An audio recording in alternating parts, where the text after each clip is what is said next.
L'Italie doit recevoir la plus grande part des fonds européens post-pandémie. Mais l'enveloppe prévue de près de 200 milliards d'euros sera-t-elle suffisante pour combler le fossé entre le nord et le sud du pays? Nous sommes venus en Sicile pour en savoir plus. Les financements européens serviront notamment à moderniser les infrastructures, principalement à achever des projets en souffrance, comme celui de cette ligne ferroviaire reliant des villes importantes de la région. Mais d'autres financements seront nécessaires pour couvrir tous les besoins. D'une part, il n'y a pas assez de professionnels pour gérer les fonds et les municipalités doivent en quelque sorte s'organiser.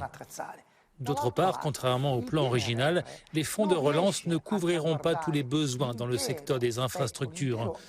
Si les routes et autoroutes sont écartées et que les opérations ne concernent qu'une partie du réseau ferroviaire, alors le risque, c'est que l'objectif ne soit pas atteint.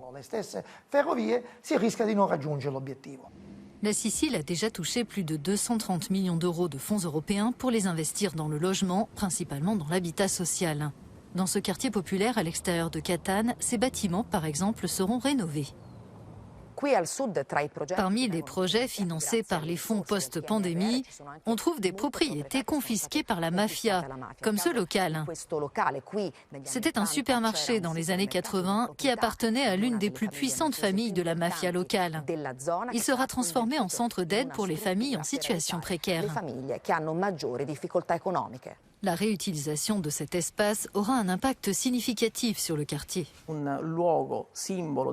C'est un symbole de la lutte contre la criminalité mafieuse qui sera utilisé pour soutenir les nombreuses personnes dans le besoin qui vivent dans ce quartier. Ici, les organisations criminelles sont encore fortes et elles ont tendance à recruter des jeunes qui deviennent à leur tour des criminels. Mais selon ce professeur, il n'y a pas que le montant des ressources déployées qui compte.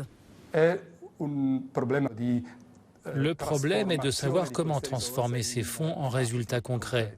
Cela nécessite des compétences en matière de planification, des règles claires et une transparence dans les procédures de l'administration publique. Tous ces aspects font défaut ici.